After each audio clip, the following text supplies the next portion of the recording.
എല്ലാവർക്കും നമസ്കാരം. ഞാനിപ്പോൾ ഈ വീഡിയോ ചെയ്യാൻ കാരണം എന്ന് പറഞ്ഞാൽ അങ്ങനത്തെ ഒരു സിറ്റുവേഷനിൽ നിൽക്കുക. ഇപ്പോൾ 6:15 ആയി, നമുക്ക് കുഞ്ഞുങ്ങൾക്ക് ഭക്ഷണം കൊടുത്തില്ല. ഞാൻ ഇപ്പോൾ എത്തുള്ളൂ. രാവിലെ ചങ്ങനംകുളം ഒരു ഏരിയയിലൊരു ഡോഗിനെ എന്തോ തളർന്ന് കിടക്കേണ്ടത് അവിടെ പോയി. അത് കഴിഞ്ഞിട്ട് നേരെ ഇറങ്ങി വട്ടംകുളത്തെ ഒരു ഡോഗിൻ്റെ കേസ് പോലെ കുറേ ദിവസമായി വിളിക്കുന്നത്. അത് നോക്കുമ്പോൾ അതിൻ്റെ വീഡിയോ നമ്മൾ ഇട്ടിട്ടുണ്ടായിരുന്നു. അത് നമ്മളിനി വീട്ടിലേക്ക് കൊണ്ടുവരേണ്ടി വരും. അത് കഴിഞ്ഞിട്ട് നേരെ പോയത് ഇവിടെ കാടാമ്പുഴയ്ക്ക ഒരു നായയുടെ തലയിൽ ഡെപ്പ് കുടുങ്ങിയെന്ന് പറഞ്ഞിട്ട്. എന്നിട്ട് ഞാൻ വൈകുന്നേരം വീട്ടിലെത്തുമ്പോൾ അപ്പോൾ നമ്മൾ ജിമ്മില്ലേ, അവൻ്റെ പെരടർ അവിടെയും നടുപ്പുറത്തും വലിയ വീർത്തിറക്കണ്. അപ്പോൾ കരഞ്ഞുകൊണ്ടിരിക്കുക. അപ്പം പഴുപ്പ് വന്ന അടി കൊണ്ടുകൊടുത്ത് കങ്ങി പഴുപ്പ് വന്ന് നിറഞ്ഞിറക്കണ്. അപ്പോൾ ഞാനത് കുത്തിയെടുക്കാമെന്ന് വിചാരിച്ചിട്ട് കുത്തികൾ സിറിഞ്ചായിട്ട് വലിച്ചെടുക്കുമ്പോൾ മൊത്തം പഴുപ്പ് വെള്ളം വരുന്നു. പക്ഷെ എല്ലാം കൂടി ഇപ്പോൾ ആവില്ല. കൂട് കംപ്ലീറ്റ് അലമ്പായിട്ട് കെടുക്കണ്. അപ്പോൾ അവർക്ക് കെടുക്കാനുള്ള ഒരു ഇതില്ല. അപ്പോൾ നേരം വൈകിയാലും ക്ലീൻ ചെയ്തിട്ട് സെറ്റാക്കിയിട്ട് ഭക്ഷണം കൊടുക്കാതിരിക്കുന്നു. അപ്പോൾ ജിമ്മിനെ എന്തായാലും നാളെ ആശുപത്രി കൊണ്ടുപോകണം. പിന്നെ പറഞ്ഞു വന്നത് എനിക്കൊരു ഒറ്റ നമ്പറേ ഉള്ളൂ. എൻ്റെ ഈ നമ്പർ തന്നെ പേഴ്സണലായിട്ട് പബ്ലിക്കായിട്ടും ഈ നമ്പർ ഗൂഗിളിൽ സെർച്ച് ചെയ്താൽ എല്ലായിടത്തും പബ്ലിക്കായിട്ട് നമ്പർ ഉണ്ട്. ലോകം മുഴുവൻ ആൾക്കാരുടെ അടുത്തുണ്ട്. അത് നല്ലത് തന്നെയാണ് കരുതിയിട്ടാണ് ഞാൻ ചെയ്തിരിക്കുന്നത്. പക്ഷേ അത് നമുക്കിപ്പോൾ ബുദ്ധിമുട്ടായി മാറാം. രാവും പകലും ആൾക്കാർ വിളിച്ചുകൊണ്ടിരിക്കുക. കാരണം ഫോൺ സൈലൻ്റ് ആക്കി വെച്ചിരിക്കുകയാണ് മിക്കവാറും സമയത്ത്.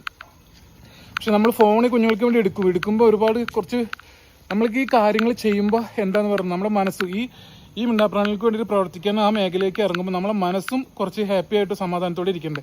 അപ്പോൾ വൈകുന്നേരം എടപ്പാളിൽ നിന്ന് ഒരു സ്ത്രീ വിളിച്ചായിരുന്നു, ഇങ്ങനത്തെ കേസ് ഇവിടെ ഒരു നായ വയ്യാണ്ട് എടുക്കുന്നുണ്ട്, വേഗം വരണം പറഞ്ഞു. അപ്പോൾ ഞാൻ വേറെ കേസ് ഇവിടെ അടുത്ത് തന്നെ പൂച്ചയ്ക്ക് മുറിവ് പറ്റിയിട്ട് അവർ ആശുപത്രി കൊണ്ടുപോയിട്ട് അവർ കൊണ്ടുപോകാൻ പറ്റാണ്ട് ഞാൻ തന്നെ പോയി മുറിവ് ഡ്രസ്സ് ചെയ്ത് കൊടുക്കുന്നത്.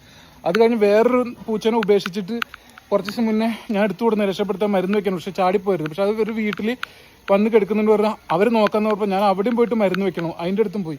അപ്പോൾ നമ്മൾ വീട്ടിലെ പണികളൊക്കെ പെൻഡിങ് ആയിട്ട് എടുക്കാം. അതിൻ്റെ ഇടയിലാണ് ഈ സ്ത്രീ വിളിക്കുന്നത്, ഇപ്പം തന്നെ വരണം. അപ്പോൾ ഞാൻ പറഞ്ഞു, ചേച്ചി ഞാൻ കുറച്ച് തിരക്കിലാണ്, ഇത് കഴിഞ്ഞിട്ട് വരാവുള്ളൂ, നിങ്ങൾ സമാധാനിക്ക് നമുക്ക് നോക്കാൻ പറഞ്ഞപ്പോൾ അവർ എന്തൊക്കെയോ പറയുന്നു. അപ്പോൾ ഇതിനെന്താ നോക്കണ്ടേ, ഇതെന്താ ചെയ്യുക? ശരിയാണ്, അവർ ആ ഒരൊറ്റ വിഷമം കാണുള്ളൂ. എന്നെ വിളിക്കുന്നവർക്ക് എല്ലാവർക്കും അവർക്ക് ഓരോരോ വിഷമങ്ങളാണ്, ഓരോരോ ജീവിയുടെ കാര്യം. പക്ഷെ എനിക്ക് ഒരു 100 ജീവികൾ കാര്യമാണ് ഒരുമിച്ച് വരുന്നത്. അപ്പം എല്ലാ കോളുകളും അറ്റൻഡ് ചെയ്യാനും എല്ലാതും ഒരുപോലെ ചെയ്തു കൊടുക്കാൻ നമുക്ക് കഴിഞ്ഞെന്ന് വരില്ല. എനിക്കൊരു പരിധിയുണ്ട് ഇതൊക്കെ ചെയ്യാൻ. പല ആൾക്കാരും പറയുന്നുണ്ട് റെസ്റ്റ് ഇല്ലാതെ ചെയ്യണം. അപ്പോൾ എനിക്ക് തോന്നുന്നു എനിക്കൊരു ബ്രേക്ക് അല്ലെങ്കിൽ ഒരു സമയം പരിധി വെച്ചാലോ എന്നൊക്കെ. നമ്മൾ സമയപരിധി ഇല്ലാണ്ട് അങ്ങനെ ഓടിക്കൊണ്ടിരിക്കുക. അപ്പോൾ നമ്മളെ ജിമ്മി ഇവിടെ ഉണ്ട് കേട്ടോ. ജിമ്മി എവിടെ? ജിമ്മി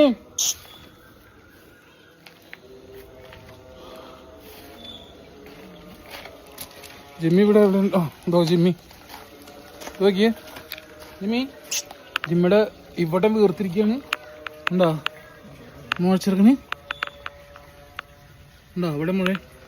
ഇതും വലിയ മുഴ.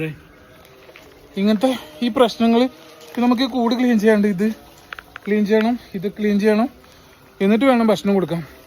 അപ്പം ഞാൻ നേരിടുന്ന സിറ്റുവേഷൻ പലപ്പോഴും വീട്ടിൽ അമ്മയും വൈഫൊക്കെ ഉള്ളതുകൊണ്ടാണ് കുറേ കാര്യങ്ങളൊക്കെ മെയിൻറ്റെയിൻ ചെയ്യുന്നത്. അവർക്ക് ഓരോ തിരക്കുണ്ടാകുമ്പോൾ അവരും പറ്റാണ്ട് പോകും. അപ്പോൾ എന്നെ വിളിക്കുന്നവർ കുറച്ച് സാഹചര്യം മനസ്സിലാക്കുക. അവർ നമ്മൾ വീഡിയോ പോലും കാണാത്ത ആൾക്കാരായിരിക്കും നമ്മൾ നമ്പർ കിട്ടിയിട്ട് വിളിക്കുന്നുണ്ടാവുക.